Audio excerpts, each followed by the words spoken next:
Активно тече градбата на новиот автопат Скопје-Штип. Инвестицијата е процената на 206 милиони евра. Целосно е пробиена новата траса, асфалтирани се околу 30 километри од вкупно 50-тина.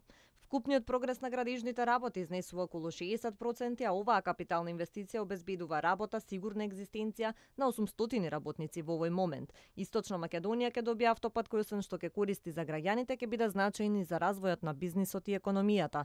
И освен овој автопат се работи на уште 5 други автопати, напиша лидерот на ВМРО ДПМН Никола Груевски на својот Facebook профил. Во исклучително сложени околности, во време на голема сериозност на состојбите и комплексна политичка криза, во мигови кога СДСМ и незините полуги во повеќе сфери постојано продуцираат лажни вести и се обидуваат да представат една искривена слика, при тоа не користејќи аргументи, туку празни зборови и лажни квалификации, обидувајќи се да ги поткопаат сите вредности во нашето општество. Ние сепак продолжуваме да работиме и реализираме проекти. Тоа е така затоа што нашиот збор пред граѓаните е наша должност која ја исполнуваме. Капиталните инвестиции се тие кои обезбедуваат стабилност и се потенцијал која движи економијата напред.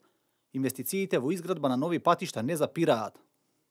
Освен тоа, Груевски информира и дека во финална фаза изградбата на автопатот Демир Капја Смоквица, се работи на автопатот Кичево Охрид. Во завршна фаза е реконструкцијата на Смоквица Гевгелија, како и реконструкцијата на автопатот Куманово Скопје, а во тек и реконструкција на Неготино Демир Капја. Сето ова се инвестиции од над 800 милиони евра кои се реализираат во моментот, стои во Facebook статусот на Никола Груевски.